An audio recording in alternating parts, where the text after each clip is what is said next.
प्रयागराज के मंच पर स्मृति ईरानी का गुस्सा देखकर सकित में आ गए बीजेपी नेता। यूपी के प्रयागराज में जनसभा करने पहुंची केंद्रीय मंत्री स्मृति ईरानी मंच पर ज्यादा भीड़ और अव्यवस्था देखकर नाराज हो गईं। नाराजगी की वजह से वे काफी देर तक खड़ी रहीं और कुर्सी पर नहीं बैठी। स्मृति ईरानी बीजेपी उम्मीदवार के पक्ष में सभा करने के लिए आई हुई थी। सभा शहर उत्तरी विधानसभा सीट के कटरा इलाके में शाम के वक्त होनी थी। स्मृति ईरानी तय वक्त से करीब 1.5 घंटे देरी से पहुंची। सड़क पर लगाए गए मंच पर इतनी ज्यादा भीड़ थी कि स्मृति के पहुंचने के बाद मंच हिलने लगा। मंच पर मौजूद लोग फोटो खिंचाने और नारे लगाने के फेर में अव्यवस्था पैदा कर रहे थे। मंच पर चढ़ते ही वहां का नजारा देखकर स्मृति ईरानी नाराज हो गईं। वे काफी देर तक अपने लिए लगाई गई कुर्सी पर बैठी ही नहीं और चुपचाप एक किनारे खड़ी हो गईं। पार्टी नेताओं द्वारा बार बार अपील करने के बावजूद जब मंच पर चढ़ी तो भीड़ नीचे उतरने को तैयार नहीं हुई, तो विधायक और उम्मीदवार हर्षवर्धन वाजपेयी को खुद मोर्चा संभालना पड़ा। तकरीबन 7 से 8 मिनट तक स्मृति ईरानी चुपचाप किनारे खड़ी रहीं और हाथों का इशारा कर अपनी नाराजगी जताती रहीं। काफी देर बाद मंच के हालात जब सामान्य हुए तब स्मृति ईरानी कुर्सी पर बैठने को तैयार हुई। हालांकि इसके बावजूद बीच वाली कुर्सी पर नहीं बैठी और सबसे किनारे की कुर्सी पर बैठी। स्मृति ईरानी का गुस्सा देखकर कुछ देर के लिए बीजेपी के नेता सख्ते में आ गए।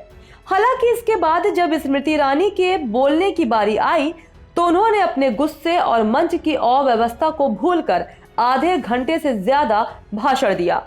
उन्होंने खास और जोशीले अंदाज में दिए गए भाषण से न सिर्फ कार्यकर्ताओं की नाराजगी कर दूर की बल्कि सुनने आए लोगों का भी दिल जीत लिया।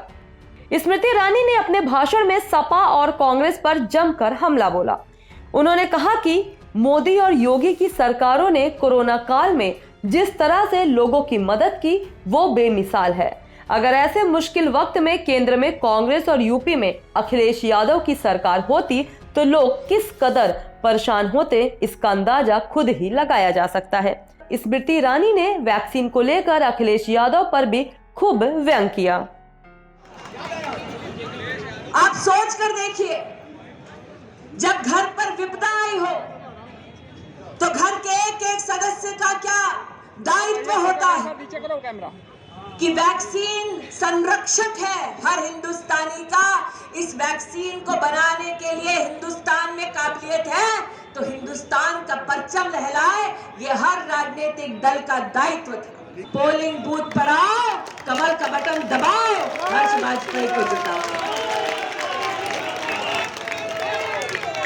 करोड़ से ज्यादा वैक्सीन की डोज हिंदुस्तानियों ने हिंदुस्तान में बनाकर पूरे विश्व को संदेश दिया कि जब तक प्रधान सेवक मोदी है तो सब मुमकिन है। आज ये कहना उचित होगा कि वो उत्तर प्रदेश है जो एक वक्त सपा की सरकार में गुंडा राज के लिए जाना जाता था। आज ये कहना जरूरी है कि वो उत्तर प्रदेश है जिसमें संस्कार परिवार का, राजनीति का कुछ ऐसा था कि अपने ही अपनों को मंच से धक्का मार देते थे।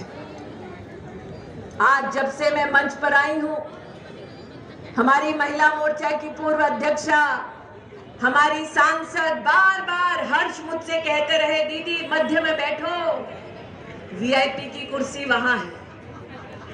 मैंने कहा नहीं, मध्य में बड़े बैठेंगे। जिन लोगों ने वर्षों वर्ष संगठन को अपने खून पसीने से सींचा, मध्य में वो बैठेंगे। हर्ष, हम उम्र में थोड़े छोटे हैं, हम कोने में खड़े रहेंगे। चैनल को देखने के लिए लाइक करें, सब्सक्राइब करें और बेल आइकन दबाना ना भूलें।